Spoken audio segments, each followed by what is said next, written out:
Hello everyone, my name is Rick Mansbridge, and this short video presentation is part of my production for Technology in TESOL for EML 515. And I thought I'd jump ahead to section 4, the collaboration section of the production, and reflect on some of the questions that have been raised in my mind as I've gone through this production.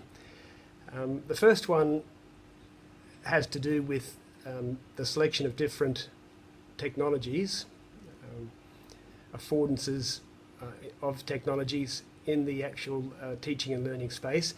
And the question is, how do we select those technologies that don't lead to this disconnect that occurs, or that many students have in their mind, and maybe some teachers do too, that there's a difference between learning in school and learning out of school.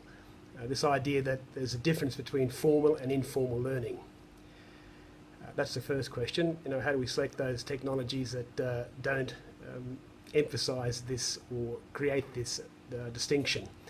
And I guess just a quick example, my learner had resistance to using Google Hangouts and preferred to use Skype because that's what he normally uses. So I've decided, rather than force him into a technology that he's going to position as something he had to learn for learning or schoolwork, I'm going to use Skype, and in that way hopefully make it more integrative to his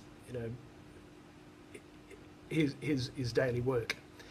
The second question has to do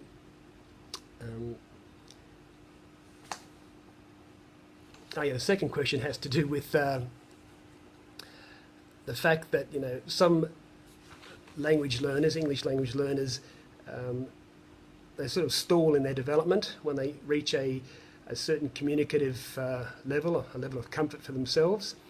And I think we as teachers could also be in danger of this kind of fossilization if we don't continually challenge ourselves to increase our semiotic repertoire.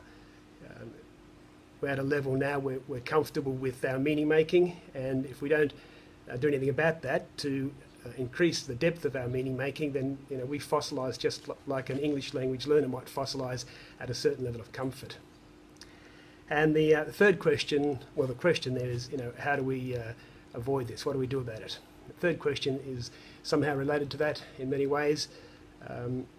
The production of this assignment has challenged us in many ways, and unless you've already submitted, and perhaps even if you have already submitted, this assignment production is still challenging us.